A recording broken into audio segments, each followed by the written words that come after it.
ആണ്. ദൈവാനുഗ്രഹത്താലും ഈ മഹത്തായ കൂട്ടായ്മയിലും ഇന്ന് ദിവസം ഈ നിമിഷം വരെ ഞാൻ മദ്യപിച്ചിട്ടില്ല. എൻ്റെ പേര് മധു. ഹായ് മതിച്ചേട്ടാ. ഹായ് മധുചേട്ടൻ. Hi hi hi hi hi hi hi മധുചേട്ടൻ. എല്ലാവർക്കും hi hi hi hi hi. Hi hi hi. Hi hi hi. മീറ്റിംഗിൽ പങ്കെടുത്ത എല്ലാവർക്കും ഹായ്. ആദ്യമായിട്ട് ഇന്ന് 11 വർഷം തികച്ച ജെയിംസ് ഏട്ടന് എൻ്റെ എല്ലാവിധ ആശംസകളും എൻ്റെ ഹോം ഗ്രൂപ്പായിട്ടുള്ള മണപ്പുറം ആനന്ദം ഗ്രൂപ്പിൻ്റെ പേരിലും എൻ്റെ വ്യക്തിപരമായ പേരിലും ആശംസകൾ ആദ്യമേ അറിയിക്കുന്നു. പിന്നെ ഞാൻ 8:55 സംസാരിക്കാമെന്ന് വിചാരിച്ചത് അത് കുറച്ചുകൂടി ആൾക്കാർ ആശംസകളൊന്ന് പറഞ്ഞോട്ടെ എന്ന് വിചാരിച്ചിട്ടുകൊണ്ടാണ്. പിന്നെ ഈ അവതരണം കൂടുതൽ സമയത്തേക്ക് ഒന്നുമില്ല, അത്ര സമയം എടുക്കണ്ട എല്ലാന്നും കൂടി വിചാരിച്ചിട്ടാണ്. കഴിഞ്ഞ ബുധനാഴ്ച ഈ വിഷയാവതരണം വെച്ചപ്പോൾ എനിക്കത് പങ്കെടുക്കാനായിട്ട് സാധിച്ചില്ല, ചില സാങ്കേതിക കാരണങ്ങൾ കൊണ്ടാണ്. അപ്പൊ ആദ്യമായിട്ട് അതിന് നിങ്ങളോട് ക്ഷമ ചോദിക്കുന്നു. അന്ന് കയറിയവരോട് രാമേട്ടൻ വിളിച്ചിങ്ങനെ പറഞ്ഞിരുന്നു, കുറച്ചു പേരൊക്കെ കയറിയിരുന്നു എന്ന് പറഞ്ഞിരുന്നു. അപ്പൊ എന്തായാലും അത് ഞാൻ പറയാൻ നേരിട്ടിട്ട് പിന്നെ അതിൽ നിന്ന് എനിക്ക് ചെയ്യാൻ പറ്റാത്തതിന്റെ ഒരു ചെറിയ വിഷമവും കൂടിയുണ്ട്. അപ്പൊ എന്തായാലും ഇന്നത്തെ വിഷയം എന്ന് പറയുന്നത് എൻ്റെ സ്വഭാവ വൈകല്യങ്ങൾ എന്നുള്ളതാണ്. ആൽക്കഹോളിക്സ് അനോണിമസിൽ ഞാനിപ്പോ സഞ്ചരിക്കാൻ തുടങ്ങിയിട്ട്, സ്വബോധാവസ്ഥയിലൂടെ പോകാൻ തുടങ്ങിയിട്ട് 11 വർഷം കഴിഞ്ഞിട്ടേ ഉള്ളൂ. 11 വർഷം 2 മാസം ചില്ലറ ദിവസമായിട്ടുള്ളൂ. അപ്പോൾ ആദ്യമായിട്ട് ആൽക്കഹോളിക്സ് അനോണിമസിന്റെ മീറ്റിങ്ങുകളിൽ പങ്കെടുത്തു കഴിഞ്ഞപ്പോൾ കുടി നിർത്തുക, അല്ല കുടി എന്നൊരു, അല്ലെങ്കിൽ എൻ്റെ അമിത മദ്യപാനം എന്നുള്ളൊരു പ്രശ്നത്തിന് പരിഹാരം കാണാൻ വേണ്ടി മാത്രമാണ് ഞാൻ എയിൽ എത്തപ്പെട്ടത്. അപ്പോ അത് കഴിഞ്ഞ ശേഷമാണ് ഈ ഇതിന്റെ പ്രോഗ്രാം, ആൽക്കഹോളിക്സ് അനോണിമസിന് ഒരു പ്രോഗ്രാം ഉണ്ട്. ആൽക്കഹോളിക്സ് അനോണിമസിന് 12 പടികളുണ്ട്. ആൽക്കഹോളിക്സ് അനോണിമസിന് 12 വാഗ്ദാനങ്ങളുണ്ട്. ആൽക്കഹോളിക്സ് അനോണിമസിന് 12 പാരമ്പര്യങ്ങളുണ്ട്. ഇതൊക്കെ പിന്നീടാണ് മനസ്സിലാക്കുന്നത്. കാര്യം മീറ്റിങ്ങിന് വരുന്നുണ്ട്, പങ്കെടുക്കുന്നുണ്ട്, പ്രാർത്ഥന ചൊല്ലുന്നുണ്ട്, പടികളൊക്കെ വായിക്കുന്നുണ്ട്. പക്ഷേ എന്താണ് 12 പടികളിൽ പറഞ്ഞിരിക്കുന്നത് എന്നുള്ളതൊന്നും, അല്ലെങ്കിൽ പ്രോഗ്രാം എന്താണെന്നൊന്നും ആദ്യകാല സമയങ്ങളിലൊന്നും എനിക്ക് മനസ്സിലാക്കാൻ സാധിച്ചിരുന്നില്ല. നമ്മള് സാഹിത്യങ്ങളൊന്നും വായിക്കാൻ ശ്രമിച്ചിരുന്നില്ല.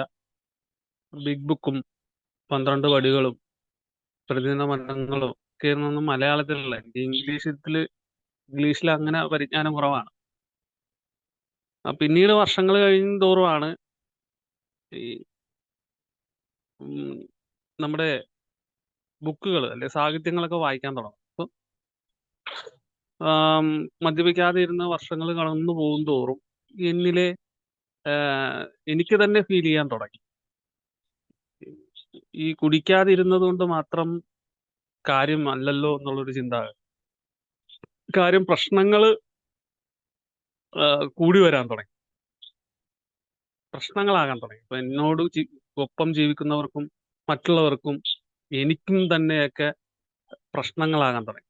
കുടിക്കാതെ ഇരിക്കുന്നത് കൊണ്ട് എനിക്ക് സന്തോഷകരമല്ല. കാര്യം കുടിച്ചുകൊണ്ടിട്ടുള്ള ചില കാര്യങ്ങളൊന്നും ഞാൻ ചെയ്യുന്നില്ലെങ്കിലും കുടിക്കാതിരുന്നുകൊണ്ടും ഞാൻ കുടിച്ചുകൊണ്ടിരുന്ന ചില കാര്യങ്ങൾ ചെയ്യുന്നുണ്ട്. അപ്പം അതുകൊണ്ട് ഇപ്പൊ ഞാൻ ആൽക്കഹോളിക്സ് അനോണിമസിന്റെ എത്തുന്നതിന് മുമ്പ് എന്നിലുണ്ടായിരുന്ന എന്ന് വെച്ചാൽ കുടിച്ച അവസാന സമയങ്ങളിൽ ഞാൻ വയലന്റ് ആവുകയും അങ്ങനെയുള്ള പ്രശ്നങ്ങളൊക്കെ ഉണ്ടാവുകയും സമൂഹത്തിലൊക്കെ ഒരു ഒരു നോട്ടപ്പുള്ളിയാവുകയും എൻ്റെ കുടുംബത്തിലുള്ളവർക്കും അല്ലെങ്കിൽ എൻ്റെ വ്യക്തികൾ എൻ്റെ എന്നായിട്ട് ബന്ധപ്പെട്ട വ്യക്തികൾക്കും അല്ലെങ്കിൽ എൻ്റെ ബന്ധുമിത്രാദികൾക്കും എൻ്റെ സ്വന്തക്കാർക്കൊക്കെ എൻ്റെ മദ്യപാനം മൂലമുള്ള ഒരു പ്രശ്നങ്ങൾ ഉണ്ടാകുന്ന ഒരു അവസ്ഥയിലാണ് ഞാൻ എത്തപ്പെടുന്നത്. പക്ഷേ കുടിയിൽ നിന്ന് മാറുന്നതോടുകൂടി ആ വക പ്രശ്നങ്ങളൊക്കെ മാറി. കാര്യം ഞാൻ അങ്ങനെയുള്ള പ്രശ്നങ്ങൾ സമൂഹത്തിലൊന്നും ഉണ്ടാകുന്നില്ല, വയലില്ല, അങ്ങനെയൊന്നുമില്ല. പക്ഷെ കുടിക്കാതിരിക്കുന്നത് കൊണ്ട് എനിക്ക് സന്തോഷമില്ലാതെ ഒരവസ്ഥ വരുന്നു. എന്റെ കുടുംബത്തിലാകെ ഒരു താളപ്പിഴവ്. കുടുംബത്തിലൊക്കെ പ്രശ്നങ്ങളാകാൻ തുടങ്ങി. എന്റെ വ്യക്തിപരമായിട്ടുള്ള കാര്യങ്ങളൊക്കെ എന്റെ വ്യക്തിത്വത്തിനൊക്കെ പ്രശ്നങ്ങളാകാൻ തുടങ്ങി. അങ്ങനെ വന്നു കഴിഞ്ഞപ്പോഴാണ് ഈ പ്രോഗ്രാം എന്താണെന്നുള്ളതിനെ കുറിച്ചൊക്കെ മനസ്സിലാക്കാൻ തുടങ്ങി. അപ്പൊ നമ്മുടെ 12 ആൻഡ് 12 അകത്ത് 3-ാമത്തെ പടിയില് ഈ 40-ാമത്തെ പേജിൽ പറയുന്നത് ഒരു സുഹൃത്തിന്റെ ജീവിതം അയാളിപ്പോൾ മദ്യപിക്കുന്നില്ലെങ്കിലും ഇപ്പോഴും നിയന്ത്രണ വിധേയമല്ല. മാത്രമല്ല പരിപാടിയിൽ കേവലം ഒരു തുടക്കം മാത്രമേ ആയിട്ടുള്ളൂ.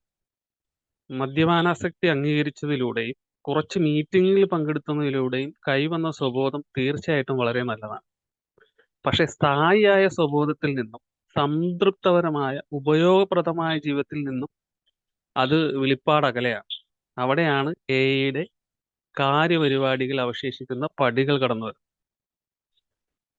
എയുടെ കാര്യപരിപാടിയിൽ ഊന്നിയുള്ള ഒരു നിരന്തര കർമ്മ പദ്ധതിയിൽ ഒരു ജീവിത രീതി രൂപപ്പെട്ടിട്ടില്ലെങ്കിൽ അതിൽ കുറഞ്ഞ ഒന്നിനും നാം ആഗ്രഹിക്കുന്ന ഫലം ഉളവാക്കാൻ കഴിയില്ല.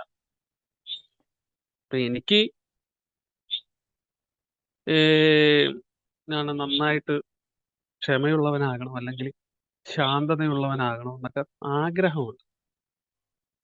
പക്ഷെ എന്നെ കൊണ്ട് പറ്റുന്നില്ല. അതാണ് എന്റെ പ്രശ്നം. അപ്പൊ കുടിക്കാതെ ഇരുന്ന് കഴിഞ്ഞ ശേഷം കുടി എന്ന് പറയുന്ന ഒരു അവസ്ഥ മാത്രമേ എന്നിൽ മാറുന്നുള്ളൂ. യഥാർത്ഥത്തിൽ എന്റെ പെരുമാറ്റങ്ങള്, എന്റെ പ്രവർത്തികളൊക്കെ ഈ താളപ്പിഴകൾ വരും. ഇവിടെയാണ് പിന്നെ എനിക്കൊരു സ്പോൺസറെ കണ്ടെത്തേണ്ടി വന്നു. ആ സ്പോൺസറിലൂടെയാണ് പ്രോഗ്രാം പ്രാക്ടീസ് ചെയ്യാൻ തുടങ്ങി. ഒന്നാമത്തെ പടിയിൽ തന്നെ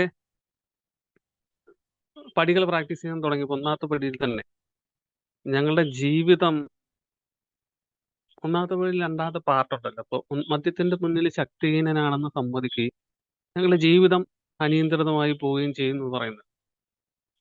അപ്പൊ അവിടെയാണ് അനിയന്ത്രിതമായിട്ടുള്ള എന്താണ് എൻ്റെ ജീവിതത്തിൽ. അപ്പൊ ഞങ്ങളുടെ ജീവിതം കൈകാര്യം ചെയ്യാൻ പറ്റാത്ത ഒന്നായി മാറിയെന്ന്, എന്റെ നിയന്ത്രണം നഷ്ടമായതിന്റെ ബാഹ്യവും പുറത്ത് കാണാവുന്നതായ തെളിവുകളെ കുറിച്ച് എനിക്ക് ചിന്തിക്കേണ്ടി വന്നു.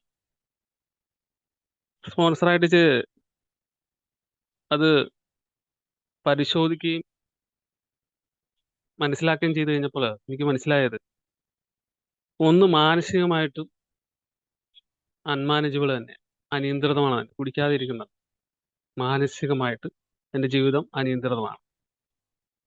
2, വൈകാരികമായിട്ട് എൻ്റെ ജീവിതം അനിയന്ത്രിതമാണ്.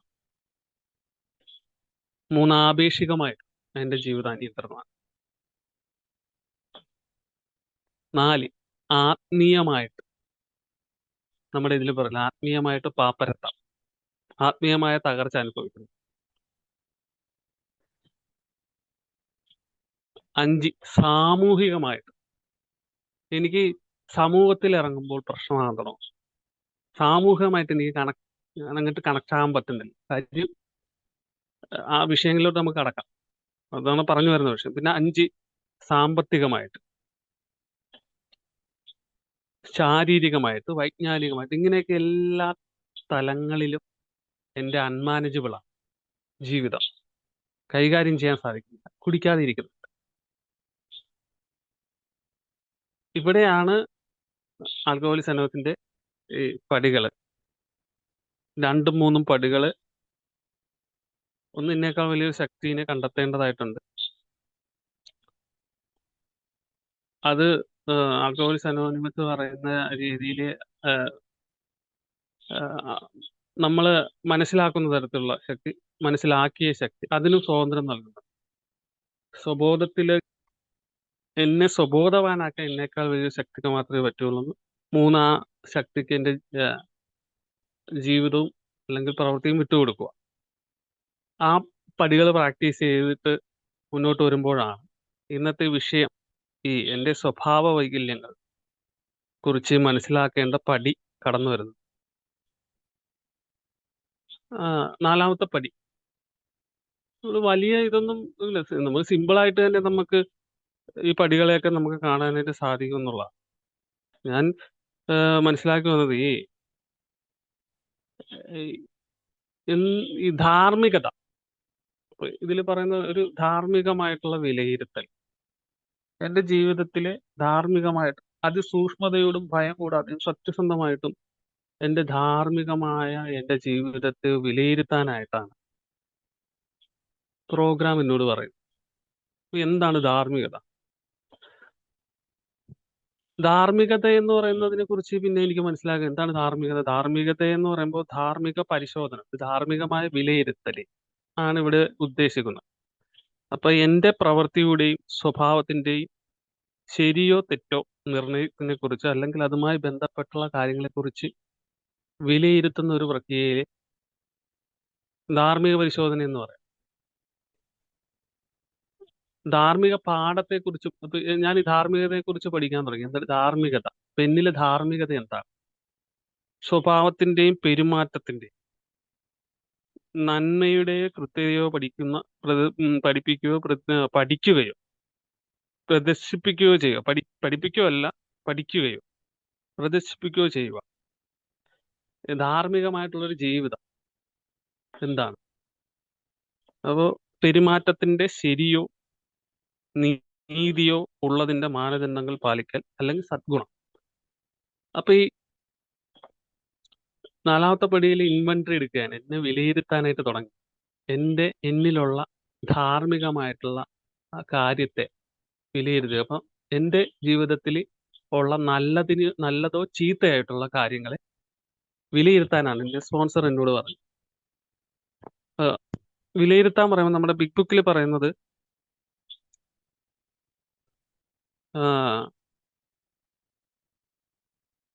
നീരസം, ഭയം, കോപം, ഇങ്ങനെയുള്ള 3 കാര്യങ്ങളിലാണ് ബിഗ് ബുക്കിൽ പറയുന്നത്.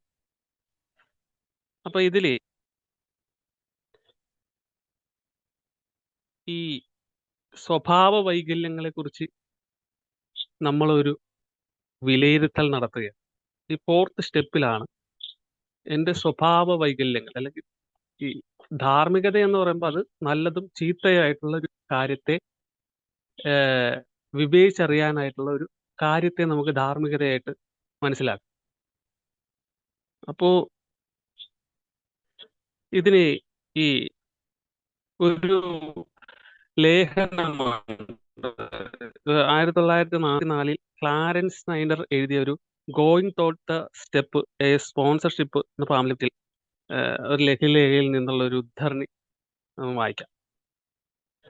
ഈ 4ാം പടിയിൽ നമ്മളോട് ഒരു അന്വേഷാത്മകവും ഭയരഹിതവുമായ ധാർമ്മിക ഇൻവെന്ററി എടുക്കാൻ ആവശ്യപ്പെടുന്നു.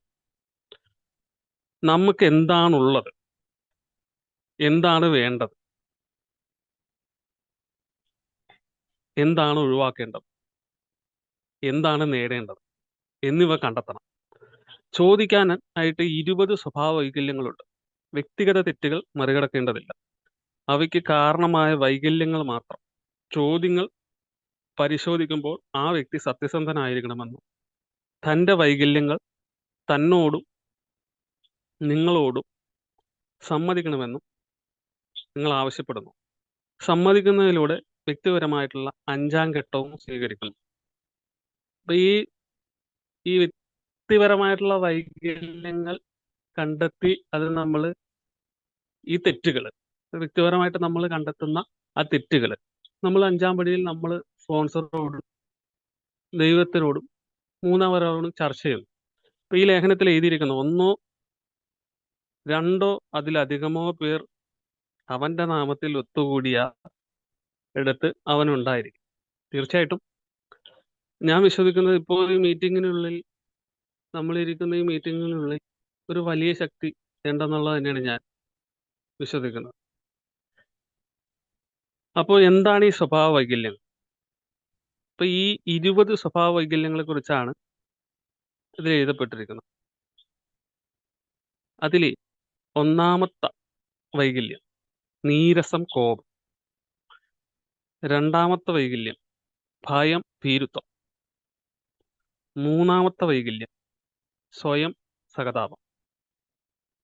നാലാമത്തെ വൈകല്യം സ്വയം ന്യായീകരണം. അഞ്ചാമത്തെ വൈകല്യം സ്വയം പ്രാധാന്യം നൽകുക അല്ലെങ്കിൽ അഹങ്കാരം. ആറാമത്തെ വൈകല്യം സ്വയം കുറ്റപ്പെടുത്തൽ അല്ലെങ്കിൽ കുറ്റബോധം. ഏഴാമത്തെ വൈകല്യം നുണ പറയൽ, ഒഴിഞ്ഞുമാറൽ, സത്യസന്ധതയില്ലായ്മ. 8 അക്ഷമ. 9 വെറുപ്പ്. 10 വ്യാജ അഹങ്കാരം, വ്യാജത്വം, നിഷേധം. 11 അസൂയ. 12 ചൂതാട്ടം. 13 മടി. 14 നീട്ടിവെക്കൽ. 15 ആത്മാർത്ഥമില്ലായ്മ. 16 നെഗറ്റീവ് ചിന്ത. 17 അധാർമിക ചിന്ത. 18 പൂർണ്ണതാവാദം, അസഹിഷ്ണുത. 19 വിമർശനം, അശ്ലീല സംസാരം, ഗോസിപ്പ്. 20 അത്യാഗ്രഹം. അപ്പൊ ഇതാണ് സ്വഭാവ വൈകല്യങ്ങളായിട്ട് നമ്മൾ നാലാമത്തെ പട്ടികയിൽ ഓരോ ഇപ്പൊ ഒരാളും വ്യക്തിപരമായിട്ട് കണക്കെടുപ്പ് നടത്തുമ്പോൾ അല്ലെങ്കിൽ വിലയിരുത്തൽ നടത്തുമ്പോൾ സത്യസന്ധമായിട്ടും അതിസൂക്ഷ്മതയോടും ഭയം കൂടാതെയും ഒരാളെ വിലയിരുത്തുമ്പോൾ മനസ്സിലാക്കാൻ സാധിക്കുന്നു. ഇതിൽ ഇന്നത്തെ വിഷയം എന്ന് പറഞ്ഞാൽ എൻ്റെ വൈകല്യങ്ങൾ. ഇതിൽ പൂർണ്ണമായിട്ടും ഈ പറഞ്ഞിരിക്കുന്ന 20 വൈകല്യങ്ങളും എനിക്കുള്ളതാണ്. ഈ വൈകല്യങ്ങളോടൊത്ത് തന്നെയാണ് ഞാൻ ആൽക്കഹോളിക് അനോണിമസിലൂടെ ജീവിക്കുന്നു. അത് വ്യക്തമായിട്ട് ഞാൻ പരിശോധിച്ച് കഴിഞ്ഞപ്പോൾ എനിക്ക് മനസ്സിലാക്കാൻ സാധിക്കുകയും ഈ ഈ തെറ്റുകളെ ഞാൻ സ്പോൺസറായിട്ട് ചർച്ച ചെയ്യുകയും 5-ാം പടിയിലൂടെ ചർച്ച ചെയ്യുകയും 6-ാം പടിയിൽ ദൈവം ഇത് മാറ്റിത്തരുന്നതിനായിട്ട് ഞാൻ പൂർണ്ണമായിട്ടും സന്നദ്ധനാകുകയും ചെയ്തു എന്നുള്ളത്. അപ്പൊ വ്യക്തിപരമായിട്ട് എൻ്റെ വൈകല്യങ്ങൾ എൻ്റെ ജീവിതത്തിൽ എങ്ങനെ ഇതിൽ നമ്മുടെ 4th സ്റ്റെപ്പിൽ നോക്കാൻ നേരത്ത് വ്യത്യസ്തമായിട്ട് അളവുകളിലാണ്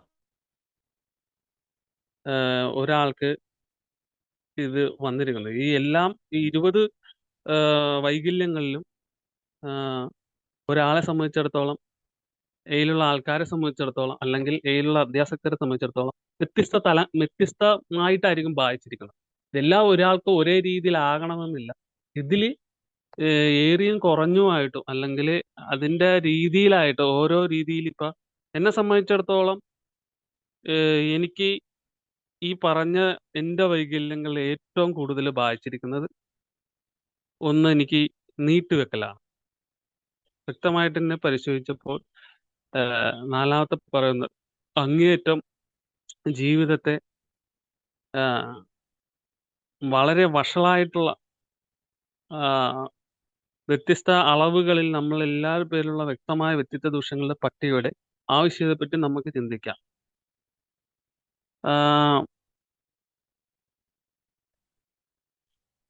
വിവേകം കുറഞ്ഞവർ പോലും അംഗീകരിക്കുന്ന ഒരു കാര്യമുണ്ട്. നമ്മൾ മദ്യപാനികൾ ധാരാളം തെറ്റുകളുണ്ടെന്നും സ്വബോധവും പുരോഗതിയും ജീവിതമായിട്ട് പൊരുത്തപ്പെടാനുള്ള ഒരു യഥാർത്ഥ കഴിവും നമുക്ക് പ്രതീക്ഷിക്കണമെങ്കിൽ ഒരുപാട് കാര്യങ്ങൾ നമ്മൾ ചെയ്യാനുണ്ട്. അപ്പൊ ഇതിൽ നോക്കാൻ നേരത്ത് എന്നെ വ്യത്യസ്ത അളവുകളിലാണ് ഇത് വന്നിരിക്കുന്നതെങ്കിലും എന്നെ ഞാനൊരു മദ്യാസക്തൻ എന്ന എന്നിൽ ഈ പറഞ്ഞ 20 സ്വഭാവ വൈകല്യങ്ങളിൽ ഏതാണ് എൻ്റെ ജീവിതത്തെ തകരാറിലാക്കുന്നതെന്ന് എനിക്ക് വ്യക്തമായിട്ട് പരിശോധിച്ചപ്പോൾ എന്നെ ഇപ്പോഴും ബാധിച്ചുകൊണ്ടിരിക്കുന്ന ഒരു കാര്യമാണ് നീട്ടിവെക്കൽ, പ്രൊക്രാസ്റ്റിനേഷൻ എന്ന് പറയും. അതിൻ്റെ ഉദാഹരണങ്ങൾ അല്ലെങ്കിൽ അതിൻ്റെ ലക്ഷണങ്ങൾ എന്ന് പറഞ്ഞാൽ നമ്മൾ എന്ത് കാര്യത്തിലും നീട്ടിവെക്കാനായിട്ടൊരു വിമുഖത. ഇപ്പോൾ ഒരു കാര്യം ചെയ്യണമെന്ന് തോന്നിക്കഴിഞ്ഞാൽ അതിപ്പോൾ ചെയ്യണ്ട, അടുത്ത കുറച്ച് ദിവസം കുറച്ച് മണിക്കൂർ കഴിഞ്ഞ് ചെയ്യാം എന്ന് ചെയ്യുന്നൊരു പരിപാടി. അത് ജീവിതത്തിലെ എൻ്റെ കുടുംബതലങ്ങളിൽ ബാധിക്കാൻ തുടങ്ങി പല മേഖലകളിലും. ഇപ്പം എൻ്റെ ജോലിപരമായിട്ടുള്ള മേഖലയിലൊക്കെ അത് ഭയങ്കര പ്രശ്നമായിട്ടുള്ളൊരു സ്വഭാവ വൈകല്യമാണ്. ഇപ്പൊ ജോലിക്ക് പോവുകയാണെന്നുണ്ടെങ്കിൽ ഇന്ന് ജോലിക്ക് പോകണ്ട, നാളെ ജോലിക്ക് പോകണം. അപ്പൊ ഇങ്ങനെ അത് ആദ്യകാലങ്ങളിലൊക്കെ വളരെ ഇപ്പൊ ഞാനതിന് പരിഹാരം കണ്ടെത്തിക്കൊണ്ടിരിക്കുക. അത് പരിഹാരം കണ്ടെത്തി മാറി ഒരു റിക്കവറിയിലോട്ട് എത്തിക്കൊണ്ടിരിക്കുന്ന ഒരു അവസ്ഥയാണ്. അതിപ്പോ എനിക്ക് ഭയങ്കര പ്രശ്നമായിരുന്നു. ആഹ് അത് ജോലിയുടെ കാര്യത്തിലൊക്കെ ഭയങ്കര പ്രശ്നം ഉണ്ടായിട്ടുള്ളതാണ്. അപ്പൊ അത് വ്യക്തമായിട്ട് നമുക്ക് ഫോർത്ത് സ്റ്റെപ്പില് തൊഴിൽ തൊഴിൽ അത് വ്യക്തമായിട്ട് നമുക്ക് അതിനെക്കുറിച്ച് ഇത് എഴുതിയിട്ടുണ്ട്. അതില് ഈ 51ാമത്തെ പേജില് സാമ്പത്തികവും വൈകാരികമായ സുരക്ഷിതത്തെ സംബന്ധിച്ച് നിങ്ങളുടെ പെരുമാറ്റത്തെക്കുറിച്ചുള്ള ചോദ്യങ്ങൾ ചോദിക്കേണ്ടതുണ്ട്. ഭൂരിഭാഗം മദ്യപർക്കും പ്രധാനപ്പെട്ടാണ് ഇത്തരം മേഖലകളിൽ ഭയം, അത്യാഗ്രഹം, സ്വാർത്ഥമായ ഉടമസ്ഥത, അഭിമാനം എന്നിവ ഞങ്ങൾക്ക് പരാതി ദൂഷ്യങ്ങൾ ചെയ്തിട്ടുണ്ട്. തന്റെ കച്ചവടത്തിന്റെയോ ഉദ്യോഗത്തിന്റെ ചരിത്രം പരിശോധിക്കുമ്പോൾ ഇപ്പൊ എന്നെ സംബന്ധിച്ചിടത്തോളം ഞാനൊരു ബിസിനസ്സാണ് ഇപ്പോൾ ചെയ്യുന്നത്. എന്റെ കച്ചവടത്തിന്റെ എനിക്കൊരു മീൻ സംബന്ധമായിട്ടൊരു ബിസിനസ്സാണ്. അത് മറ്റുള്ളവരുടെ വീടുകളിൽ എത്തിച്ചു കൊടുക്കുക എന്നുള്ളൊരു ബിസിനസ്സാണ്. അപ്പം ഇതിനു മുമ്പ് എനിക്കൊരു ജോലി ഉണ്ടായിരുന്നു. അപ്പൊ ആ ജോലിയിലേക്ക് എനിക്ക് ഭയങ്കര ആ ജോലിയെക്കുറിച്ചുള്ള ചേർച്ചയും അല്ലെങ്കിൽ ആ ജോലിയെക്കുറിച്ചിട്ടുള്ള ഒരു അപകർഷാബോധമൊക്കെ എനിക്കുണ്ടായിരുന്നു. കാര്യം ആ ജോലിയിൽ ഞാൻ ചെയ്തുകൊണ്ടിരുന്നപ്പോൾ ഒരാളുടെ കീഴിലായിരുന്നു ജോലി ചെയ്തത്. അതിന്റെ ഇതുകൊണ്ട് പറഞ്ഞിട്ടുണ്ട് എന്റെ ജോലിയെക്കുറിച്ചുള്ള എന്റെ ചേർച്ചയെക്കുറിച്ചുള്ള ഭയം, അപകർഷാബോധം എന്റെ ആത്മവിശ്വാസം തകർത്തിട്ടുണ്ട്. അപ്പൊ ആ ജോലിയിൽ ഞാൻ പോയിക്കൊണ്ടിരുന്നപ്പോൾ ഇപ്പൊ ചെയ്യുന്ന ജോലിയിലേക്കാൾ പിന്നിട്ട് പഴയ ജോലിയിൽ എന്റെ ഒരുപാട് അപകർഷാബോധവും അല്ലെങ്കിൽ ആത്മവിശ്വാസം തകർക്കുകയും എന്നെ ചെയ്തിട്ടുണ്ട്. ഒരാളുടെ കീഴിൽ ഒരാളെ അനുസരിച്ച് നിൽക്കാൻ എനിക്ക് ഭയങ്കര പ്രശ്നമായിരുന്നു. പക്ഷെ എന്റെ വ്യക്തി ജീവിതത്തെ അത് ബാധിച്ചു. ഒരു കാര്യം ഞാൻ സ്ഥിരമായ ആ ജോലിക്ക് പോകാതെയായി. അതിന്റെ ഫലമായിട്ട് എനിക്ക് അതൊരു ഹാബിറ്റായി മാറുകയും അതെന്നെ വല്ലാതെ എന്റെ ഇപ്പോഴത്തെ തൊഴിലിനെ അല്ലെങ്കിൽ ഇപ്പോഴത്തെ എന്റെ ബിസിനസ്സിനെ ബാധിക്കുകയും ചെയ്യും. അത് എന്നെ സംഘർഷം കൊണ്ട് നിറയ്ക്കുകയും ചെയ്തു. എനിക്ക് ഭയങ്കര പ്രശ്നമായി മാറിയായിരുന്നു അതൊക്കെ. അപ്പൊ പറഞ്ഞും പറ്റിച്ചും ഉത്തരവാദിത്തത്തിൽ നിന്നൊക്കെ എനിക്ക് ഓടി ഒളിക്കേണ്ടി വരുന്ന സാഹചര്യം ആ ജോലിയിൽ നിന്നുണ്ടായിട്ടുണ്ട്. അപ്പൊ ഈ ഒരു സാഹചര്യത്തിൽ നിന്നുകൊണ്ടും അങ്ങനെ ഒരു മാനസികാവസ്ഥയിലോട്ടും വീഴുന്നത് കൊണ്ട് എന്റെ ഇപ്പോഴത്തുള്ള ജീവിതത്തെ അത് ബാധിച്ചു. അപ്പൊ ജീവിതത്തിലൂടെ കടന്നുപോയി വന്നപ്പോൾ ഇങ്ങനെയുള്ള മേഖലകളിൽ അല്ലെങ്കിൽ ഈ നീട്ടിവെക്കൽ അല്ലെങ്കിൽ പ്രൊക്രാസ്റ്റിനേഷൻ എന്ന് പറയുന്ന എന്നെ വല്ലാതെ ബാധിക്കാൻ തുടങ്ങി.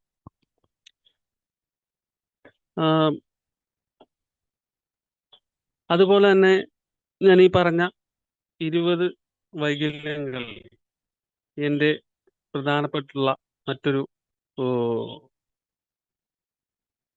വൈകല്യമാണ് ചൂതാട്ടം. ഞാനൊരു ഗാംബ്ലിങ് ചെയ്യുന്നൊരാളാണ്. എന്ന് വെച്ചാല് ഇപ്പൊ നമുക്ക് ഗാംബ്ലിങ് എന്ന് പറഞ്ഞാല് ഓൺലൈനായിട്ടൊക്കെ സുലഭമാണ്. നമുക്ക് റമ്മി കളിക്കാം, ലൂഡോ കളിക്കാം. അതുപോലെ തന്നെ ഇപ്പൊ നമുക്ക് ലോട്ടറി എടുപ്പുണ്ട്. അതുപോലെ തന്നെ ചീട്ട് കളിക്കാം. ഇങ്ങനെയൊക്കെയുള്ള ഒരു തലത്തിലോട്ട് എന്റെ സ്വഭാവം മാറിപ്പോയിട്ട് അതിലോട്ടൊരു അഡിക്ഷനിലോട്ട് ഞാൻ എത്തപ്പെട്ടു. അതെന്റെ ഒരു സ്വഭാവ ദൂഷ്യമാണ്, എന്റെ ഒരു സ്വഭാവ വൈകല്യമാണ്. അത് വല്ലാതെ എന്റെ സ്വബോധ ജീവിതത്തെ ബാധിക്കാൻ തുടങ്ങി. അല്ലെങ്കിൽ എന്റെ ശാന്തത അല്ലെങ്കിൽ ബാധിക്കാൻ തുടങ്ങി. വ്യക്തമായിട്ട് ഞാൻ പരിശോധിക്കുകയും എന്റെ ഒരു തെറ്റാണെന്ന് എനിക്ക് മനസ്സിലാക്കാൻ സാധിച്ചു. അപ്പൊ ഞാനിത് പരിശോധിച്ചു വന്ന സമയത്ത് സ്പോൺസറോട് ചർച്ചയും അതിന് വിലയിരുത്തുകയും ചെയ്തു കഴിഞ്ഞപ്പോൾ ഞാൻ ഇങ്ങോട്ട് നോക്കിയപ്പോൾ അത് വളരെ മോശകരമായിട്ടുള്ള അവസ്ഥയില്ല. അതുകൊണ്ട് എനിക്ക് ഈ നമ്മുടെ ഇതിൽ പറയുന്ന പോലെ നമ്മുടെ സാമ്പത്തികമായും വൈകാരികമായ സുരക്ഷയെ സംബന്ധിച്ച് ഞങ്ങളുടെ പെരുമാറ്റത്തെ കുറിച്ചുള്ള ചോദ്യങ്ങൾ ചോദിക്കേണ്ടതാണ്. പിന്നെ സാമ്പത്തികമായിട്ടുള്ള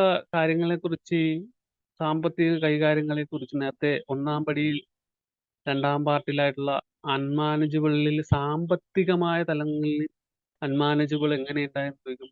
ഈ പറഞ്ഞ ഈ ഒരു സ്വഭാവ വൈകല്യം എന്നെ സാമ്പത്തികമായ തലത്തിൽ ഒരുപാട് പ്രശ്നങ്ങൾ ഉണ്ടായിരുന്നു. ഒരുപാട് സാമ്പത്തികം കൈമോശം വന്നു. സാമ്പത്തികം കൈകാര്യം ചെയ്യാൻ അറിയില്ല. ഇങ്ങനെയുള്ള കാര്യങ്ങൾ ഒരുപാട് സാമ്പത്തികം നഷ്ടപ്പെടുന്നു. ഒരുപാട് കടങ്ങൾ വരുന്നു. തേയിലയുടെ കുടിക്കാതിരുന്നത് കൊണ്ട് ജീവിതത്തിൽ ഇങ്ങനെയുള്ള കാര്യങ്ങൾ വളരെ രീതിയിൽ നടന്നു പോകും.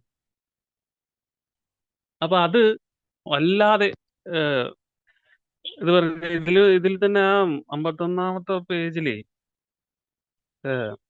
ഇങ്ങനെ പറഞ്ഞിരിക്കുന്നത്, ഞാൻ സാമ്പത്തിക കാര്യങ്ങൾ വളഞ്ഞ വഴി സ്വീകരിച്ചു. തീർച്ചയായിട്ടും ഞാൻ സാമ്പത്തിക കാര്യങ്ങൾ വളഞ്ഞ വഴി സ്വീകരിച്ചു. കാര്യം ഗാംബ്ലിംഗ് ചെയ്യുന്നതിലൂടെ എനിക്ക് കൂടുതൽ പൈസ കിട്ടുമെന്ന് ഞാൻ വിചാരിച്ചു. ആ ഒരു ഇതിലെ കുതിരപ്പന്തയത്തെ പോലെ പെട്ടെന്ന് പണം കിട്ടുന്ന ഏർപ്പാടുകളിൽ ഏർപ്പെട്ടോ. സത്യസന്ധമായിട്ട് എന്നെ ഞാൻ വിലയിരുത്തുമ്പോൾ ഈ പറയുന്ന സ്വഭാവ ദൂഷ്യങ്ങൾ എനിക്കുണ്ട്. അത് എനിക്ക് സമ്മതിക്കേണ്ടി വന്നു. അതെന്റെ സാമ്പത്തികമായിട്ടുള്ള തലങ്ങളിലും എന്റെ അതിനേക്കാൾ ഉപരി ഇതിലോട്ടൊരു അഡിക്ഷൻ വന്നു കഴിഞ്ഞപ്പോൾ, ഇതുമായിട്ട് ബന്ധപ്പെട്ട അഡിക്ഷനിലോട്ട് കടന്നപ്പോൾ അത് വല്ലാതെ എന്നെ മറ്റ് തലങ്ങളിലോട്ട്, ഈ പറയുന്ന വിഷാദവും ഉത്കണ്ഠയും അങ്ങനെയുള്ള തലത്തിലോട്ട് എന്നെ നയിക്കുകയും ചെയ്തു.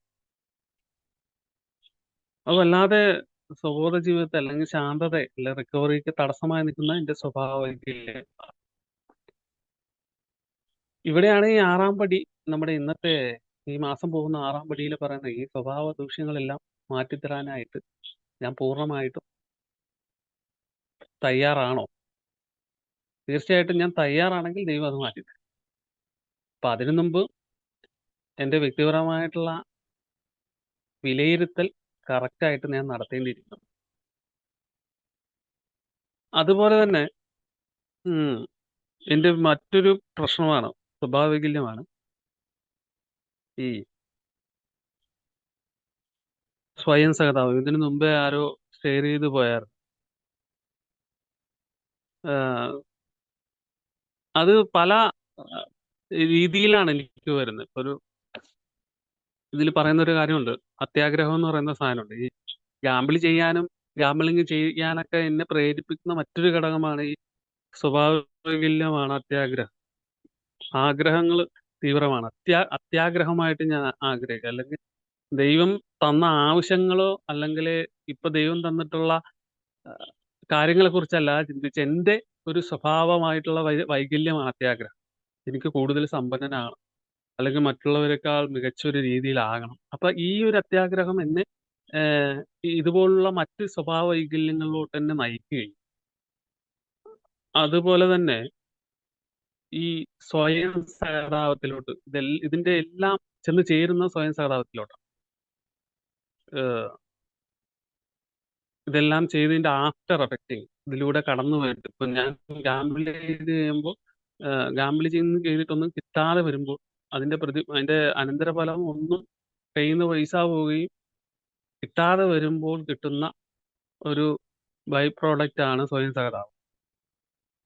എനിക്കിത് സംഭവിച്ചില്ല, ഞാനൊന്നിനും കൊള്ളിയില്ലാത്തവനാണല്ലോ, ഇങ്ങനെ പോയിട്ട് എന്താ കാര്യം, ഇങ്ങനെ ജീവിച്ചിട്ട് എന്താണ് കാര്യം, അങ്ങനെ ചിന്തകൾ കാടുകയറിയും ഈ പറഞ്ഞ വിഷാദത്തിന്റെ ചതുപ്പിൽ ആണ്ടുപോവുകയും ചെയ്യുന്നൊരു മാനസികാവസ്ഥ.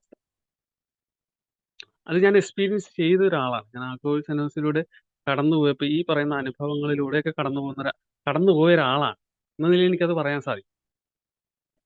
അതേപോലെ തന്നെ ഈ സ്വയം പ്രാധാന്യം നൽകുക, അമിത ഈ പറയുന്ന വലിയവൻ കളിക്കുന്ന ഒരു മനോഭാവം. ഞാൻ ആഗ്രഹിക്കുന്ന രീതിയിൽ കാര്യങ്ങളെല്ലാം നടക്കണം എന്നുള്ളൊരു ചിന്ത. അത് ആൽക്കഹോളിക് അനോസിന്റെ 3-ാമത്തെ പടിയിൽ പരിശോധിച്ച് കഴിഞ്ഞപ്പോൾ, പരിശീലിക്കാൻ തുടങ്ങിയപ്പോഴാണ് അതിൽ നിന്നൊരു മാറ്റം എനിക്ക് സംഭവിച്ചത്. കാര്യം ഞാൻ ആഗ്രഹിക്കുന്ന രീതിയിൽ കാര്യങ്ങൾ നടക്കണമെന്നുണ്ടെങ്കിൽ ഞാൻ ദൈവം കളിക്കുന്ന ഒരു ഏർപ്പാട്, ഞാൻ ദൈവമായി മാറുന്ന ഒരു ഏർപ്പാട്, അത് 3-ാം പടി പ്രാക്ടീസ് ചെയ്ത് കഴിഞ്ഞപ്പോൾ എനിക്ക് മനസ്സിലായി അത് വിജയകരമല്ല. അതിന്റെ 1-ാമത്തെ ആവശ്യകത അത് വിജയകരമല്ല എന്നുള്ളതാണ്. അതിന്റെ 1-ാമത്തെ ആവശ്യകത എന്നുള്ളത് ബിഗ് ബുക്ക് എനിക്ക് പറഞ്ഞു, നീ കാണിച്ചു തന്നു. അത് ചിലപ്പോൾ നല്ല ഉദ്ദേശമാണെങ്കിൽ പോലും, ഞാൻ ആഗ്രഹിക്കുന്ന കാര്യങ്ങൾ നല്ല ഉദ്ദേശമാണെങ്കിൽ പോലും ഞാൻ എന്തെങ്കിലുമോ ഏതെങ്കിലുമായിട്ടൊക്കെ ഞാൻ പോരാട്ടത്തിൽ ഏർപ്പെടും. അത് വളരെ എന്നെ ഈ പറയുന്ന സ്വയം സഹതാപത്തിലോട്ടും മറ്റു തലത്തിലോട്ടും എന്നെ നയിക്കും. അപ്പൊ അത് ആ ഒരു സെൽഫ് സെൻറ്റേർഡ് ഈഗോ സെൻട്രിക് എന്ന് പറയുന്ന ഒരു അവസ്ഥയുണ്ട്. സ്വാർത്ഥതയും അഹങ്കാരവും കൂടി കലർന്ന ഒരു മനസ്ഥിതി. ഇതെന്റെ ഒരു സ്വഭാവവൈകല്യമാണ്. കുടിക്കാതെ ഇരിക്കുന്നുണ്ട്. കാര്യങ്ങളൊക്കെ വീട്ടില്, കുടുംബത്തില്, മറ്റ് ജോലിപരമായിട്ടും ഗാമ്പിൾ ചെയ്യുമ്പോഴും ഞാൻ ആഗ്രഹിക്കുന്ന രീതിയിൽ കാര്യങ്ങൾ എനിക്ക് ഇത്ര രൂപ കിട്ടണം, അല്ലെങ്കിൽ ഇന്നതുപോലെ കാര്യങ്ങൾ നടക്കണം.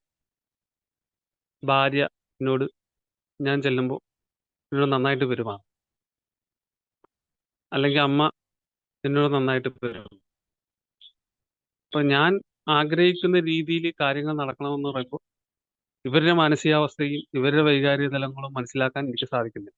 അങ്ങനെ വരുമ്പോൾ ഈ കുടുംബത്തിൽ പ്രശ്നം. അപ്പൊ അത് ആകെ പ്രശ്നമാകും.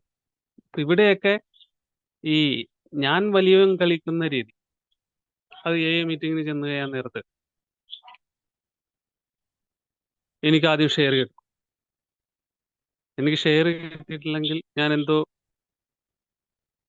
വലിയ സംഭവമാണ്. എനിക്ക് ഷെയർ കിട്ടിയില്ലെങ്കിൽ എനിക്ക് ആ മീറ്റിങ്ങിന് പുറത്തിറങ്ങുമ്പോൾ ഞാൻ അക്ഷമനാകും. എൻ്റെ മറ്റൊരു സ്വഭാവ വൈകല്യമാണ്.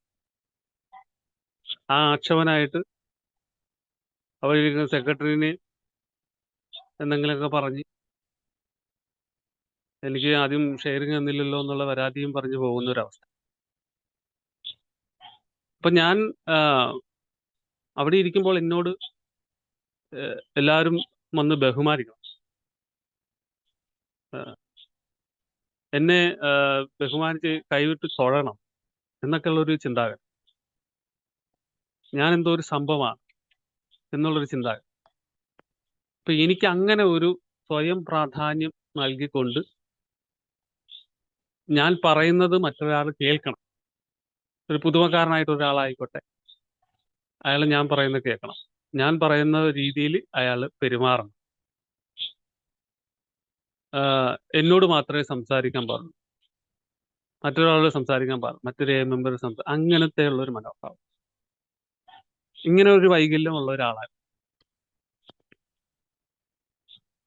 പ്രോഗ്രാം ചെയ്ത് കഴിഞ്ഞ് വന്നപ്പോഴാണ് ഇത് എന്തുകൊണ്ടാണ് ഞാൻ ഇങ്ങനെ ചെയ്യുന്നതെന്ന് പറഞ്ഞാൽ, ഞാൻ സ്വയം പ്രാധാന്യം നൽകുന്ന, എനിക്ക് വേണ്ടി സ്വയം പ്രാധാന്യം നൽകുന്ന ഒരാൾ. കുറ്റബോധം. ഇപ്പോ എനിക്ക് ജോലിക്ക് ഞാൻ ഈ മാറ്റി വെച്ച് കഴിഞ്ഞിട്ടുണ്ടെങ്കിൽ എന്റെ ഒരു തല ജോലി എന്നല്ല, എല്ലാ കാര്യങ്ങളും വീട്ടിലൊരു കാര്യങ്ങൾ ഇപ്പോൾ ഞാൻ വീട്ടിലൊരു ആവശ്യങ്ങൾ നടക്കണമെന്നുണ്ട്, അല്ലെങ്കിൽ ആവശ്യ സാധനങ്ങൾ, വീട്ടിലെ ആവശ്യങ്ങൾ, ഇതൊക്കെ ഇപ്പൊ വൈഫ് പറയുകയാണ് എന്നോട് അത് മേടിച്ചോണ്ട് വരണം, അത് എന്ന് പറഞ്ഞാൽ അത് അപ്പൊ തന്നെ ഞാൻ ആ, അത് നാളെ മേടിച്ചാൽ പോരെ, അല്ലെങ്കിൽ അത് മറ്റന്നാൾ മേടിച്ചാൽ, എൻ്റെ ആ ഒരു വൈകല്യം അവിടെ കടന്നു വരും.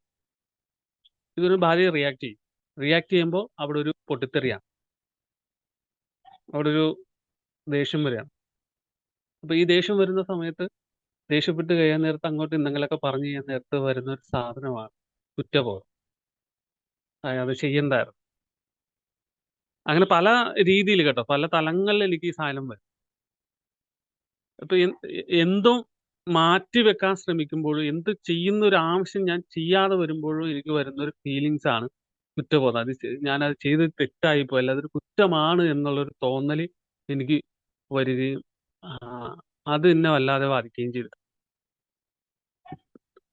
അപ്പൊ ഈ കുടിക്കാതെ ഇരുന്നുള്ള ഒരു ജീവിതത്തിൽ എന്തെല്ലാം ഒരു ഒരു ദിവസം എന്നിൽ സംഭവിക്കുന്നു, ഇങ്ങനെയുള്ള ഓരോ ഘട്ടങ്ങളിലൂടെയാണ് ഞാൻ കടന്നു പോകുന്നത്. അപ്പൊ ഈ ഈ തലങ്ങളെ വ്യക്തമായി കണ്ടെത്തുകയും ഈ തലങ്ങളിൽ ഈ വൈകല്യങ്ങളെ വ്യക്തമായി പിടികൂടുകയും വ്യക്തമായിട്ട് ഞാൻ എൻ്റെ സ്പോൺസറോട് ചർച്ച ചെയ്യുകയും വ്യക്തമായിട്ട് ഞാൻ ആറാം പടിയിലൂടെ ഇതിനെ പരിഹരിക്കുകയും ചെയ്യുമ്പോഴാണ്, ഇപ്പൊ പറഞ്ഞില്ലേ, വളർച്ചയിലോട്ട് എത്തുന്നവരെയും വളർച്ച പ്രാപിക്കുന്നവരെയും കുറിച്ച് ഒരു പുരോഹിതൻ നമ്മുടെ പറയുന്നുണ്ട് ആറാമത്തെ പടി. അപ്പൊ എന്നെ സംബന്ധിച്ചിടത്തോളം ചില കാര്യങ്ങൾ ഇപ്പൊ നമുക്ക് ആറാം പടിയിൽ ഈ വൈകല്യങ്ങളിലെല്ലാം നമുക്ക് പരിപൂർണമായിട്ട് നമുക്ക് ഇത് ചെയ്യാൻ പറ്റുമോ എന്ന് ചോദിച്ചു കഴിഞ്ഞാൽ അതിൽ പറയുന്നുണ്ട്. പരിപൂർണമായിട്ടും ചിലത് നമുക്ക് സാധിക്കാതെ വരാതെയും വരുന്നുണ്ട്. ഇതിൽ ചിലതൊക്കെ ക്ഷമയോടെ നമുക്ക് അതിനെ അതിനോട് പുരോഗതിയിലോട്ട് എത്താൻ മാത്രമേ പറ്റുള്ളൂ എന്നും പറയുന്നുണ്ട്. ഇപ്പൊ ഏത് സമയത്തും നമ്മളെ നോക്കുമ്പോൾ ഈ പറയുന്ന അഹങ്കാരം എന്ന് പറഞ്ഞാൽ സാധനം ഇന്ന ഒരു ദിവസം എന്നെ വിലയിരുത്താൻ നോക്കുമ്പോൾ അഹങ്കാരമൊക്കെ കടന്നു വന്നിട്ടുണ്ട്. വ്യക്തമായിട്ട് എനിക്കറിയാം. ആം, സ്വയം ന്യായീകരണമായിട്ടൊക്കെ ചില സമയത്തൊക്കെ നമുക്ക് വരും. ഇന്നും സ്വയം ന്യായീകരിച്ചിട്ടുണ്ട് ഞാൻ എന്നെ വിലയിരുത്തുമ്പോൾ. നെഗറ്റീവ് ചിന്തകൾ വരും. ആ നെഗറ്റീവ് ചിന്തകൾക്കനുസരിച്ച് എന്നുള്ളതിന് ആ ഒരു ഇതാ ഒരു അവസ്ഥയാണ് നേരത്തെ ഞാൻ പറഞ്ഞ മോറൽ ഇൻവെന്ററി എന്ന് പറയുന്നത്, മൊറാലിറ്റി എന്ന് പറയുന്നത്, ധാർമ്മികത എന്ന് പറയുന്നത്. നമ്മൾ ചെയ്യുന്ന ഒരു കാര്യം, ഒരു പ്രവൃത്തി, അല്ലെങ്കിൽ ഒരു ചിന്തയോ അല്ലെങ്കിൽ വികാരമോ അത് നല്ലതാണോ ചീത്തയാണോ എന്ന് നമുക്ക് മനസ്സിലാക്കിയിട്ട് നമ്മൾ ചെയ്യാതിരിക്കുന്നതിനെയാണ് ധാർമ്മികത എന്ന് പറയുന്നു. ആൽക്കഹോളിക്സ് അനോണിമസ് അങ്ങനെയാണ് എനിക്ക് മനസ്സിലാക്കി തന്നത്. പക്ഷേ ചില സമയത്ത് നമുക്ക് ഈ പറഞ്ഞ കാര്യം അല്ലെങ്കിൽ നമുക്ക് 10th സ്റ്റെപ്പ് വരൂല. കാര്യം നമ്മൾ വിലയിരുത്തുമ്പോൾ തെറ്റ് പറ്റാം നമുക്ക്. തെറ്റ് പറ്റിയ ഉടനെ നമ്മൾ സമ്മതിക്കുക എന്ന് പറയുന്നുണ്ട്. 10th step. അപ്പോൾ എന്നെ സംബന്ധിച്ചിടത്തോളം ഈ വൈകല്യങ്ങളെല്ലാം കണ്ടെത്തി കഴിഞ്ഞിട്ടും ഇന്ന് എന്നെ പരിശോധിക്കുമ്പോൾ സ്പോട്ട് ഇൻവെന്ററി എന്ന് പറയുന്നുണ്ട്. നമുക്ക് സ്പോട്ട് ഇൻവെന്ററി എടുക്കാം. ഇന്ന് ഞാൻ ചെയ്തു പോയിട്ടുള്ള കാര്യങ്ങൾ ഇപ്പൊ ചെയ്തത് നന്മയാണോ തിന്മയാണോ എന്ന് ചിന്തിക്കാനുള്ള വിവേകം, അല്ലെങ്കിൽ ആ ഒരു വിവേകശക്തിനെ നമുക്ക് മോറൽ മോറൽ ഇൻവെന്ററി ആണ്. എന്തായാലും നമ്മുടെ പ്രോഗ്രാം തന്നെ മോറൽ സൈക്കോളജിയാണ്. ധാർമ്മികമായിട്ടുള്ള ഒരു മനഃശാസ്ത്രത്തിന്റെ അടിസ്ഥാനത്തിലാണ് ഈ പ്രോഗ്രാം മുന്നോട്ട് വച്ചിരിക്കുന്നത്. അപ്പോ നമ്മൾ യഥാർത്ഥമായിട്ടുള്ള പ്രശ്നങ്ങളെ, ഇപ്പൊ നീരസത്തെ തന്നെ ഒരു വൈകല്യമാണ് നീരസം. നമ്മുടെ 4th സ്റ്റെപ്പിൽ പറയുന്ന ഒരു കാര്യം നീരസം. നീരസത്തെ കൈകാര്യം ചെയ്യാൻ വ്യക്തമായിട്ട് പ്രോഗ്രാം പറയുന്നുണ്ട്. നീരസത്തിന് അത് വ്യക്തമായി ബിഗ് ബുക്കിൽ നമുക്ക് എഴുതി തയ്യാറാക്കുന്നുള്ള ഒരു രൂപരേഖ കാണിക്കുന്നുണ്ട്. ഇപ്പൊ നീരസം തോന്നിക്കഴിഞ്ഞാൽ ഈ പറഞ്ഞില്ലേ, ഞാൻ ആദ്യം പറയാൻ വിട്ടുപോയ ഒരു കാര്യം സ്പിരിച്വാലിറ്റി ആണ് ആൽക്കഹോളിക് സരോസിന്റെ പ്രോഗ്രാം. നമ്മളൊരു ആത്മീയമായ തലത്തിൽ വളരാൻ ശ്രമിക്കുകയാണ് ചെയ്യുന്നത്. ആത്മീയമായ തലത്തിൽ അതിലൂടെ വളരാൻ ശ്രമിക്കുന്നത് കൊണ്ട് മാത്രമാണ് നമുക്ക് വീണ്ടും ഒരു കുടിയിലോട്ട് പോകാതിരിക്കാനും ജീവിതത്തെ അതിന്റെ രീതിയിൽ നന്നായി കൈകാര്യം ചെയ്യാനും സാധിക്കും എന്നുള്ളതാണ് പ്രോഗ്രാം പറയുന്നത്. അല്ലാത്ത പക്ഷം വീണ്ടും ഒരു കുടിയിലോട്ട് പോകാൻ ചാൻസസ് കൂടുതലുള്ള. അപ്പൊ അതാണ് ഈ ദിവസാവസാനം ഇൻവെന്ററി എടുക്കാൻ നേരത്ത് ഞാൻ ഇന്ന് എൻ്റെ ഈ പറയുന്ന സ്വഭാവ വൈകല്യങ്ങളിലൂടെ ആഘോഷിച്ചില്ലേ എന്ന് ഇൻവെന്ററി എടുക്കേണ്ടത്. ഞാൻ ഇന്ന് എൻ്റെ അതിരുകൾ മാനിച്ചോ, അല്ലെങ്കിൽ ഞാൻ എന്നോടും മറ്റുള്ളവരോടും ബഹുമാനത്തോടെ പെരുമാറി. അതെന്റെ ഇൻവെന്ററിയാണ്, മൊറാലിറ്റിയാണ്, എൻ്റെ ധാർമ്മികതയാണ്. എങ്ങനെ ഞാൻ പെരുമാറി, ഇന്നെങ്ങനെ മറ്റുള്ളവരോട് ബഹുമാനത്തോടെയാണോ നന്മയോടെയാണോ ഞാൻ പെരുമാറിയത്. ഞാൻ എൻ്റെ സത്യസന്ധത ഉപയോഗിച്ചു. എൻ്റെ പ്രിയപ്പെട്ടവരോട് ഞാൻ എത്രമാത്രം കരുതുന്നു എന്ന് പറഞ്ഞത് ഞാൻ എൻ്റെ സഹജീവികളോട്. ഇവരോട് നന്നായിട്ടാണോ ഇന്ന് ഞാൻ പെരുമാറിയത്, അല്ലെങ്കിൽ ഇവരോട് എടുത്തു ചാടുകയും എൻ്റെ നേരത്തെ സ്വഭാവവൈകല്യമായ കോപപ്പെടുകയും അവരോട് മോശകരമായി പെരുമാറുകയും അവർക്ക് വേണ്ടത് ചെയ്യാതിരിക്കുകയും ചെയ്യുന്ന ഒരു അവസ്ഥയിലാണോ ഞാൻ ഇന്ന് ജീവിച്ചത്. അപ്പൊ അങ്ങനെയൊക്കെ ചിന്തിക്കുന്ന തലത്തിലോട്ട് ഈ പടികളിലൂടെ സഞ്ചരിച്ചു കഴിയുമ്പോൾ നമുക്ക് മനസ്സിലാക്കാനും പ്രാവർത്തികമാക്കാനും സാധിക്കും. ഞാനത് എക്സ്പീരിയൻസ് ചെയ്യുന്നുണ്ട്. അപ്പൊ ചില സമയങ്ങളിൽ വൈകാരികമായിട്ട് ആതുരത വരുന്ന സമയങ്ങളുണ്ടാവും. എന്റെ രോഗാവസ്ഥ അതാണ്. ഈ ആത്മീയ ദുരിതം അല്ലെങ്കിൽ ആത്മീയ മാലടി എന്ന് പറയുന്നുണ്ടല്ലോ, സ്പിരിച്വൽ മാലടി എന്ന് പറയുന്നുണ്ട്. അപ്പൊ എന്റെ രോഗാവസ്ഥ തീവ്രമാകുന്ന സമയത്ത് ചിലപ്പോൾ ഈ വൈകാരിക അവസ്ഥ, ഞാൻ നേരത്തെ പറഞ്ഞില്ലേ, എന്റെ അൺമാനേജബിലിറ്റിയിൽപ്പെട്ട ഒരു കാര്യമാണ് വൈകാരികമായിട്ടുള്ള അവസ്ഥകൾ. എന്റെ ഇമോഷണൽ വൈകാരിക അവസ്ഥകളുടെ സർവ്വസാധാരണ ലക്ഷണം ഈ സങ്കടം, കോപം, സ്വയാനുകമ്പ ഒക്കെ കയറി വരും. പ്രോഗ്രാം പ്രാക്ടീസ് ചെയ്തത് എന്ന് പറഞ്ഞുകൊണ്ട് ഇത് വരാതെ ഇരിക്കുകയൊന്നുമല്ല. ഇപ്പോഴും ദേഷ്യങ്ങളൊക്കെ വരും. പക്ഷേ ഭ്രാന്തമായിട്ടുള്ള പ്രാക്ടീസ് ചെയ്ത് കഴിഞ്ഞ ശേഷം എൻ്റെ ഏറ്റവും വേറൊരു സ്വഭാവ വൈകല്യമാണ് കോപം എന്ന് പറഞ്ഞത്. ഇത് പെട്ടെന്ന് തന്നെ ക്ഷിപ്ര വികാര വിശുദ്ധത പ്രകടമാക്കുന്ന ഒരു മദ്യാസക്തനാണ്. പക്ഷെ ഇപ്പൊ എന്നെ സംബന്ധിച്ചിടത്തോളം കൈകാര്യം ചെയ്യാൻ സാധിക്കുന്നുണ്ട്. ഇതാണ് ആൽക്കഹോളിക്സ് അനോണിമസിന്റെ പടികളിലൂടെയുള്ള ഒരു യാത്ര. അല്ലെങ്കിൽ അത് പരിശീലിക്കേണ്ടതിന്റെ ആവശ്യകത. ഈ 4th സ്റ്റെപ്പ് എന്ന് പറയുന്നത് തന്നെ നമുക്ക് ആജീവനാന്ത പ്രക്രിയയാണ്. ഇന്നും, എന്നും, ഏത് നിമിഷവും നമ്മൾ പ്രാക്ടീസ് ചെയ്യേണ്ട ഒരു കാര്യമാണ്. അപ്പൊ ഇതുപോലുള്ള സ്വഭാവ വൈകല്യങ്ങൾ വ്യക്തമായി നമ്മൾ മനസ്സിലാക്കുകയും അതിനനുസരിച്ച് നമ്മൾ ജീവിക്കുകയും ചെയ്യുക എന്നുള്ളതാണ് പ്രോഗ്രാം ഉദ്ദേശിക്കുന്നത്.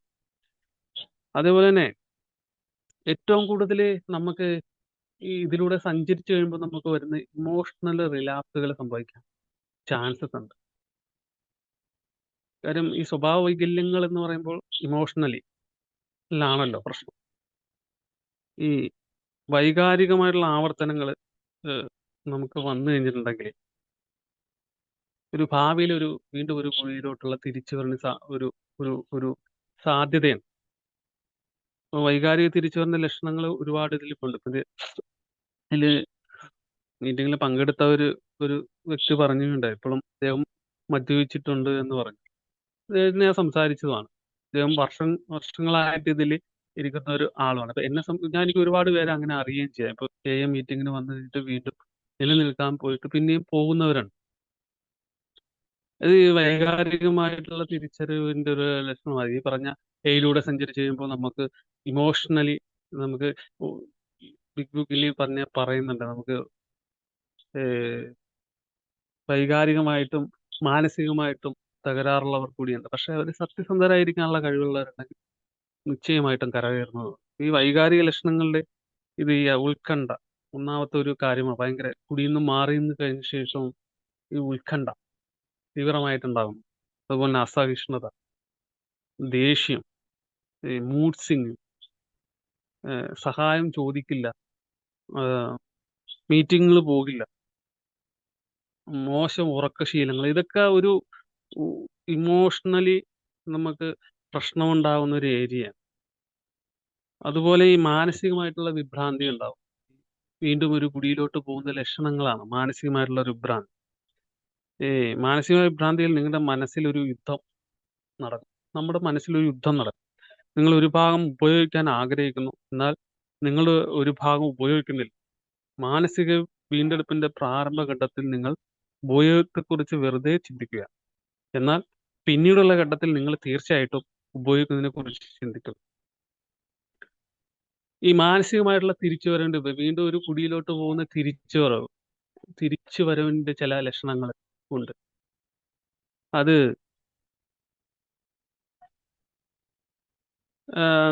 നമ്മളിപ്പോ ഉപയോഗിച്ചിട്ടുള്ള ആൾക്കാർ, മദ്യമായിട്ട് ഇടപെട്ടിട്ടുള്ള ആൾക്കാർ, സ്ഥലങ്ങള്, വസ്തുക്കൾ എന്നിവയൊക്കെ കുറിച്ച് നമ്മൾ ചിന്തിക്കും.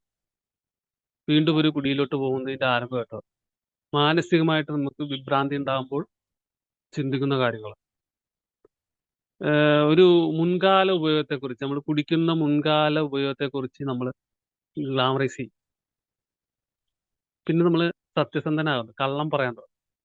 മീറ്റിങ്ങിലൂടെ പോകുമ്പോഴും സത്യസന്ധമായ കാര്യങ്ങളെക്കുറിച്ച് നമ്മൾ സത്യസന്ധമായുള്ള കാര്യങ്ങളെ നമുക്ക് പറയാം. നമ്മളിപ്പോൾ സഹജീവികളാണ് ആയിക്കോട്ടെ, ഭാര്യ ആയിക്കോട്ടെ, അല്ലെങ്കിൽ വ്യക്തിബന്ധങ്ങളായിക്കോട്ടെ, എല്ലാത്തിലും നുണ പറയാനായിട്ടൊരു ഇത് വരും.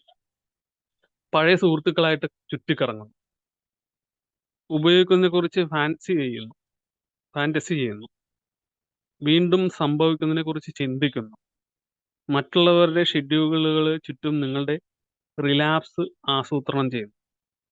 ഈ ആസക്തിയുടെ വലി കൂടുന്തോടും ശക്തമാകുമ്പോൾ ശരിയായ തിരഞ്ഞെടുപ്പുകൾ നടത്താൻ പ്രയാസമാണ്. അപ്പൊ ഈ സ്വഭാവ വൈകല്യങ്ങളെ നമ്മളെ സംബന്ധിച്ചിടത്തോളം തിരിച്ചറിയാൻ സാധിച്ചില്ലെങ്കിൽ ഒരു പക്ഷേ ഒരു റിലാപ്സിലോട്ട് പോകാൻ ചാൻസസ് ഉണ്ട്. അല്ലെങ്കിൽ നമ്മളെ സംബന്ധിച്ചുള്ള ഒരു വരണ്ട കുടിയിന്റെ ഒരു അവസ്ഥയിലോട്ട് എത്താൻ ചാൻസസ് ഉണ്ട്. ഇതുകൊണ്ടാണ് ആൽക്കഹോളിക്സ് അനോണിമസിൽ സ്റ്റെപ്പിന്റെ അല്ലെങ്കിൽ 12 പടികളുടെ പ്രാധാന്യത്തെ കുറിച്ച് പറയുന്നത്. അപ്പൊ ഈ പറഞ്ഞ തലത്തിലൂടെയെല്ലാം ഞാൻ കടന്നുപോയിട്ടുള്ള ഒരാളാ. എന്തുകൊണ്ട് എനിക്ക് ഇങ്ങനെ വരുന്നു, അല്ലെങ്കിൽ എന്റെ സ്വഭാവ വൈകല്യങ്ങളിലൂടെ ഞാൻ സഞ്ചരിച്ചു കഴിയുമ്പോൾ ഈ പറയുന്ന ചിന്താഗതിയിലോട്ട് ഞാൻ എത്തുന്നു. ആ എത്തിയ ചിന്താഗതിയിലോട്ട് ഞാൻ മുന്നോട്ട് പോയാൽ വീണ്ടും ഒരു റിലാപ്സ് എനിക്ക് ഉണ്ടാവും എന്നുള്ള വ്യക്തമായ ബോധ്യം എനിക്കുണ്ട്.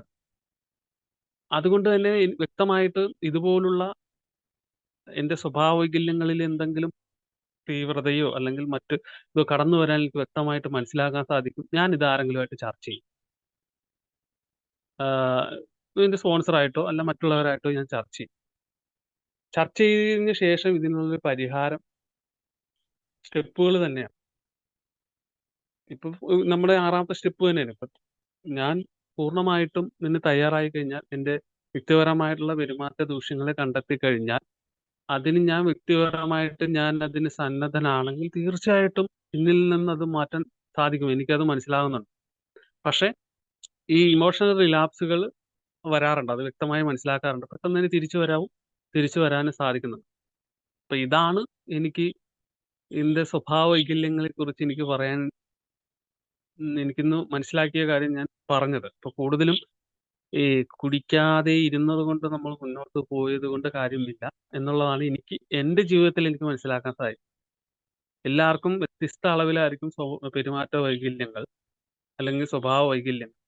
അതെന്താണെന്ന് അവരവര് വ്യക്തിപരമായ ഒരു കണ്ടെത്തൽ നടത്തുക എന്നുള്ളതാണ്. വ്യക്തിപരമായ കണ്ടെത്തൽ നടത്താത്ത ഒരു വാണിജ്യം അല്ലെങ്കിൽ ഒരു ബിസിനസ് തകർന്നു പോകും എന്നുള്ളത് പറയുന്നുണ്ട്. അപ്പൊ അത് ഓരോരുത്തരുടെ വ്യക്തിപരമായിട്ടുള്ള കാര്യങ്ങളാണ്. അപ്പൊ ഇതാണ് എനിക്ക് ഇന്ന് പറയാനുള്ളത്. അപ്പൊ എന്തായാലും രാമേട്ടൻ എപ്പോഴും വിളിക്കുമ്പോൾ ഈ പറഞ്ഞില്ലേ, എന്റെ ഒരു വേറൊരു സ്വഭാവ വൈകല്യങ്ങളാണ് ഇതില് ഒഴിഞ്ഞു മാറലെന്ന് പറയുന്നത്. അതെനിക്ക് ഉള്ളൊരു സാധനമാണ് ഈ ഒഴിഞ്ഞു മാറൽ. അതൊരു സ്വഭാവ വൈകല്യമാണ് എന്റെ. ഏം, അതൊക്കെ ഇന്ന് മനസ്സിലാക്കാൻ സാധിക്കുന്നുണ്ട്. പിന്നെ ഈ പറഞ്ഞ ഓരോ കാര്യങ്ങളെയും ഇന്ന് വ്യക്തമായ അക്ഷമയൊക്കെ എനിക്ക് ഭയങ്കര പ്രശ്നമുള്ള ഏരിയയാണ്. അക്ഷമ എന്ന് പറയുന്നത് സഹിഷ്ണുതയില്ലാത്തൊരു മനോഭാവം. അതൊക്കെ ഇന്ന് എനിക്ക് മനസ്സിലാക്കാൻ സാധിക്കുന്നുണ്ട്. അതൊക്കെ ഇന്ന് മനസ്സിലാക്കി തന്നതും ഫെലോഷിപ്പിൽ നിന്നുകൊണ്ടാണ്. കുടിയിൽ നിന്ന് പറയുന്നുണ്ട്. കുടി യിൽ വന്നു കഴിഞ്ഞിട്ട് പ്രാക്ടീസ് ചെയ്ത് വരാൻ നേരത്ത് കുടി എന്ന് പറയുന്നത് ഒരു ഒരു തുടക്കം മാത്രമാണ്. ഇനി ആഹ് ഈ പാതി മനസ്സിലൂടെ നമ്മളെ കുടിയിലോട്ട് നയിച്ചിരിക്കുന്ന കുറെ കാര്യങ്ങൾ നമ്മളെ ഒരു ഞെട്ടലോടെ മനസ്സിലാക്കുന്നു എന്നുള്ളതാണ് പ്രോഗ്രാം പറയുന്നത്. ഈ നമ്മളെ ഇതുപോലുള്ള ഇമോഷൻ അല്ലെങ്കിൽ സ്വഭാവ വൈകല്യങ്ങളാണ് നമ്മളെ കുടിയിലോട്ട് നയിച്ചുകൊണ്ടിരുന്നത് എന്നുള്ളത് നമ്മള് മനസ്സിലാക്കുമ്പോൾ ഒരു ഞെട്ടലോടെയാണ് മനസ്സിലാക്കുന്നതാണ് പ്രോഗ്രാം പറയുന്നത്. യഥാർത്ഥത്തിൽ ഈ കുടി എന്ന് പറയുന്നത് ഒരു ലക്ഷണം മാത്രമാണ്. ആ കുടിയിലോട്ട് നയിക്കുന്നതായിട്ടുള്ള കാര്യങ്ങളെ നമ്മൾ യഥാർത്ഥമായിട്ട് കണ്ടെത്തുകയും അതിനെ മനസ്സിലാക്കുകയും പിടികൂടുകയും അതിനെ കൈകാര്യം ചെയ്യുമ്പോഴാണ് നമുക്ക് ഈ സെലിബ്രിറ്റിയും സോബറിറ്റി എന്നൊക്കെ പറയുന്ന ഒരു അവസ്ഥയിലോട്ട് എത്താൻ സാധിക്കും എന്നുള്ളത് മനസ്സിലാക്കുന്നുണ്ട്. അപ്പൊ എന്തായാലും ഞാൻ കൂടുതൽ ഇത്രയും സമയം എടുക്കുന്നുള്ളൂ. എന്നെ പറയാൻ, ഇങ്ങനെ ഒരു വിഷയം അവതരിപ്പിക്കാൻ സഹായിച്ച ജ്വാല ഗ്രൂപ്പിനോടും രാമേട്ടനോടും രാജേഷ് ഏട്ടനോടൊക്കെ എന്നെ കേട്ടിരുന്ന എല്ലാവരോടും നന്ദി പറഞ്ഞുകൊണ്ട് ഞാൻ നിർത്തുന്നു. നന്ദി, നമസ്കാരം.